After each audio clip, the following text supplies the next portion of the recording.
Assalamu alaikum. Today's lecture is about the sources and fate of ammonia. We will discuss in detail what are the possible sources in our body for this ammonia and what is the fate of ammonia. Although up till now we know that primarily the free ammonia is incorporated to form urea to be excreted from the body, but also there are so many other functions of ammonia we will discuss in this lecture. Now, fate of amino acid and sources of ammonia.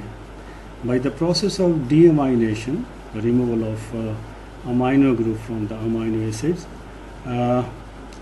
by deamination, amino acids are broken down in the body to produce ammonia, and the remaining portion is the non-nitrogenous residue. This is the picture which is showing all possible sources of ammonia in our body, and you see from GIT, I showed you in the slide previously, by the activity of urease enzyme on urea, a free ammonia is produced. So that is also the source of ammonia, because that ammonia enters the blood.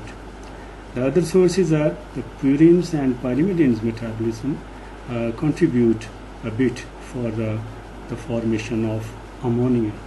But the major share of ammonia production is by the catabolism of amino acids by deamination.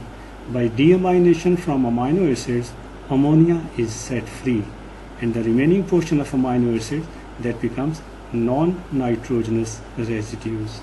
So, as far as the sources of ammonia is concerned, you can write from deamination of amino acids, from nitrogenous compounds like purines and pyrimidines, and from the GIT. This ammonia produced, definitely we discussed in detail the urea formation. The major portion of ammonia is utilized to be converted into a waste, which is urea formation by urea cycle in liver. Plus this ammonia can be used for the formation of ammonium salts in the kidneys. Formation of amino acids, because the skeleton alpha keto acids, the remnants of the amino acids, if they get this ammonia, they will become once again amino acids. And ammonia is also used for the amide formation. I gave you the examples of like glutamine. Glutamine is amide of glutamate. You add ammonia into glutamate, you get glutamine. And similarly, asparagine is amide of aspartate. You add ammonia into aspartate, it will become amide formation. So these are the possible uses of ammonia in our body. Now the remaining non-nitrogenous residue which are left after the disposal of this ammonia, that skeleton may be used for the reformation of amino acids, that may be utilized for the formation of glucose and ketone bodies. That is why those amino acids which are going to synthesize glucose, they are called glucogenic amino acids, and those which are going to catabolize to produce acetyl-CoA and ketone bodies, they are called ketogenic amino acids. And some amino acids have the dual property of being glucogenic as well as ketogenic. And in the remaining, in some cases, the non-nitrogenous residue, it is completely oxidized to deliver energy. This is the fate of the ammonia and the skeleton left of the amino acids after releasing ammonia. You can see here group A, the utilization of ammonia, the urea formation of ammonium salt produced in the renal tubular, excreted in urine as ammonium salt. Ammonia is utilized to aminate keto acids to form amino acids. Like this is an example, alpha ketoglutaric acid plus amino group ammonia. In the presence of this coenzyme, we get glutamic acid plus NADP plus water. Similarly, the another fate of ammonia is that ammonia is also utilized in the formation of amides such as glutamine. Glutamic acid, you add this ammonia, in the presence of ATP you get glutamine. This is amide of glutamine is amide of glutamine. Now the group B was non-nitrogenous skeleton, which was left after disposal of ammonia. So this skeleton is used, number one, for the reformation of amino acid, for the formation of glucose or ketone bodies, or completely oxidized to CO2, water and energy. Sources of ammonia. Now we discuss a bit detail. From amino acid, many tissues, but particularly the liver, form ammonia from amino acids by trans-deamination, the linking of the aminotransferase and glutamate dehydrogenase reactions. Liver catabolizes straight chain amino acids. Branch chain amino acids, I told you, they are metabolized in muscles. However, substantial amounts of ammonia can be obtained from other sources. From glutamine, the kidneys form ammonia from glutamine by the actions of renal glutaminase. You see here glutaminase and glutamate dehydrogenase. So these two enzymes, they can convert glutamine to glutamate. See the removal of this amino group from glutamine. This is amide of this amino acid, glutamate. After the removal of amino group in the form of ammonia, this amide formation, it becomes a glutamate amino acid. From bacterial action in the intestine, bacterial urease that act on urea and they deliver the free ammonia in the intestine that is absorbed and enter in the circulation from purines and pyrimidines. When they are metabolized, they are catabolized, ammonia is produced. From amines, degradation of catecholamines and dietary amines by amine oxidase. This is another source. When catecholamines are degraded in our body, they deliver ammonia, amino group. Catabolism of serine, threonine and histidine. This is non-oxidative deamination, also releases ammonia like this. You see, serine is converted into pyruvate with the release of this amino group in the form of ammonium ion, and similarly threonine, it is converted into alpha keto butyrate and ammonium ion. Now, as I told you, this ammonia is highly toxic, highly diffusible. So, in severe liver diseases, ammonia level therefore rises because the liver, due to disease, cannot cope with the influx of ammonia. So what will happen? The ammonia will have to be present in the blood because the liver is damaged. The urea cycle cannot take place at its normal pace. So ammonia level rises, causing hyperammonemia or ammonia intoxication. It is therefore advisable to restrict the protein. That is why you have seen so many patients, like we always restrict a protein diet in such patients, because more the protein you take in your diet, more will be the metabolism of amino acids, more will be deamination of amino acids, more ammonia will be delivered, and liver is not capable to handle such influx of the ammonia. So protein diets, they are restricted, and plus we advise to take antibody like neomycin. I told you on the slide that neomycin kill the bacteria which convert urea in the intestine into free ammonia. That free ammonia enters the blood circulation, and further that worsens the condition of ammonia intoxication. Now, transport of ammonia in the circulation. Very low level in blood is maintained by 2 points. That is the rapid removal of the blood ammonia by the liver to form urea.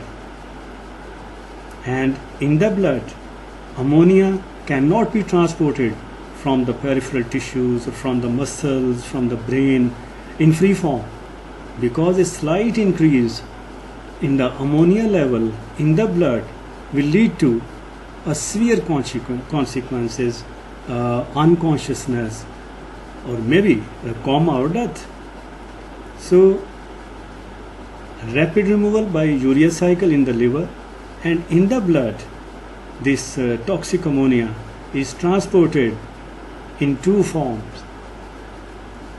in the form of glutamine and in the form of alanine. Glutamine is amide of glutamate, so this is non-toxic way of transporting ammonia in the circulation, and alanine is simply you add ammonia to pyruvate, which we are getting from the oxidation of glucose, we get alanine.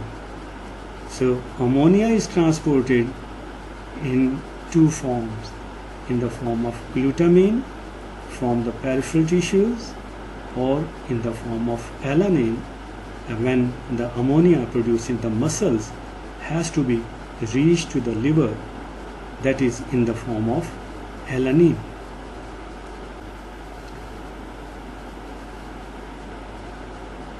Urea is one form of transporting this nitrogenous waste, and glutamine or alanine is another form, that is non-toxic storage and transport form of ammonia, especially important in muscles, liver and nervous tissue.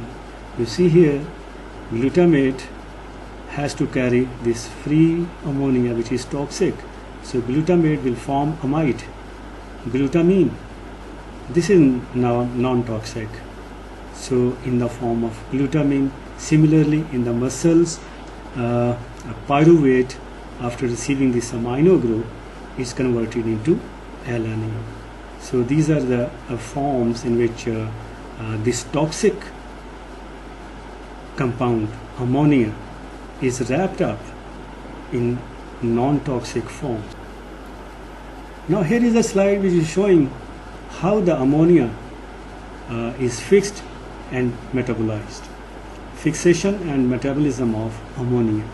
You can see here, after you take the diet, protein diet, or the normal protein catabolism which is going on in our body, what will happen?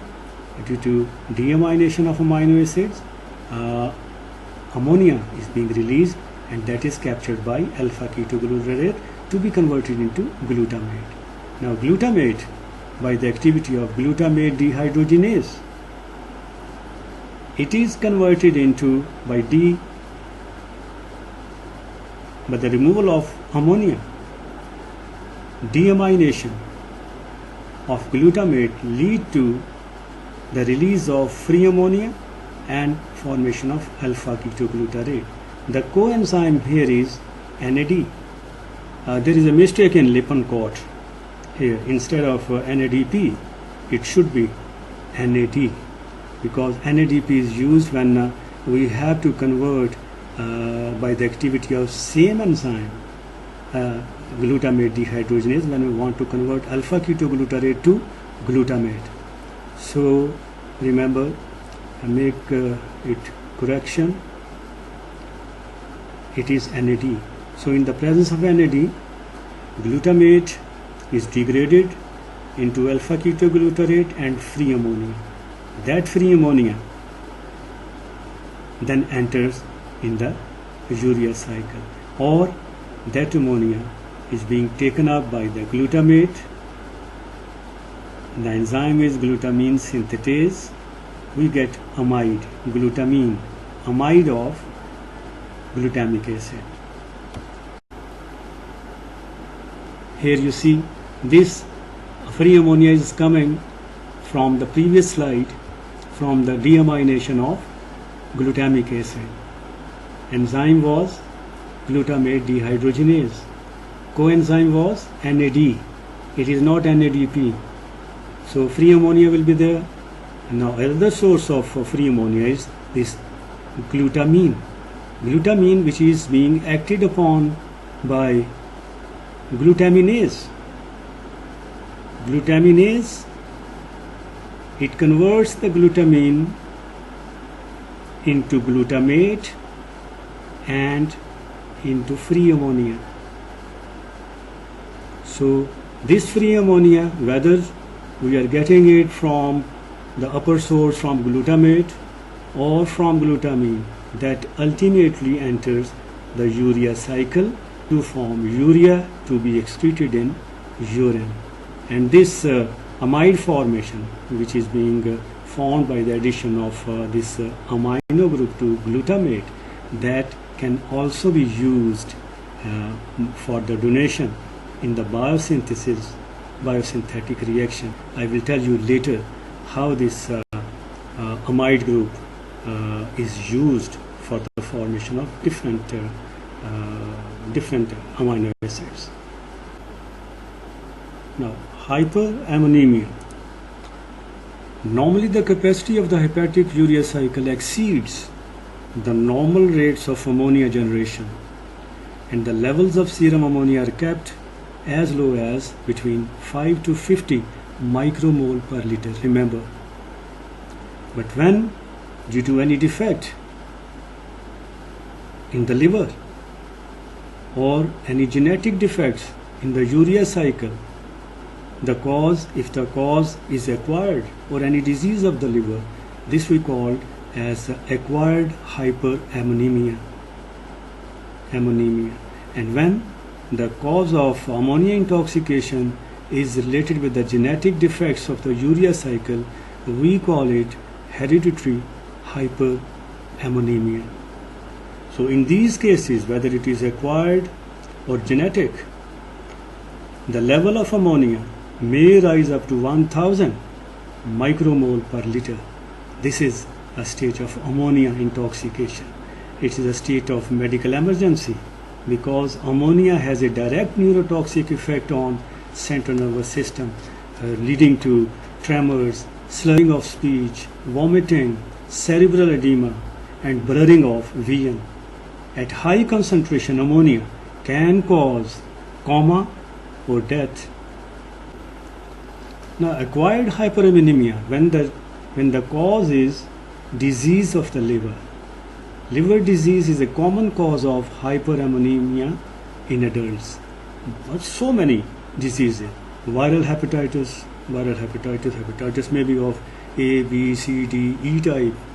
So ischemia or hepatotoxins, cirrhosis of the liver caused by alcoholism, hepatitis or biliary obstruction.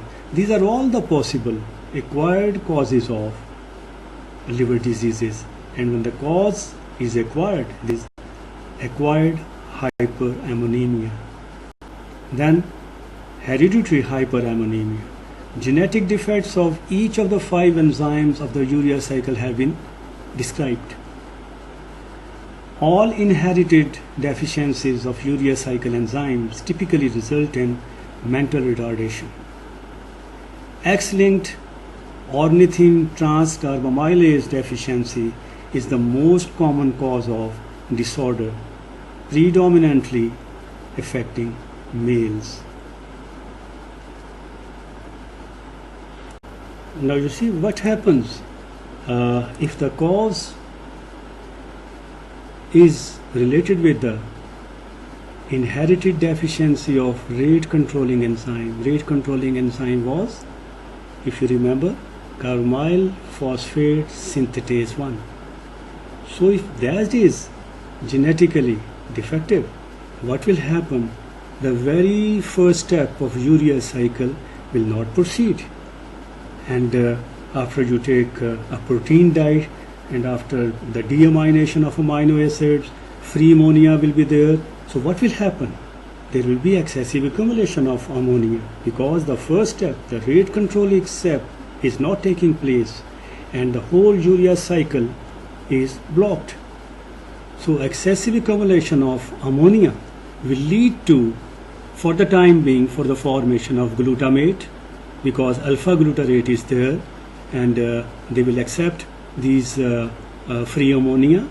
In the presence of glutamate, dehydrogenase will be converted into glutamate, or glutamate may be converted into glutamine amide formation, so more free ammonia will be utilized, but there will be a definitely capacity for that.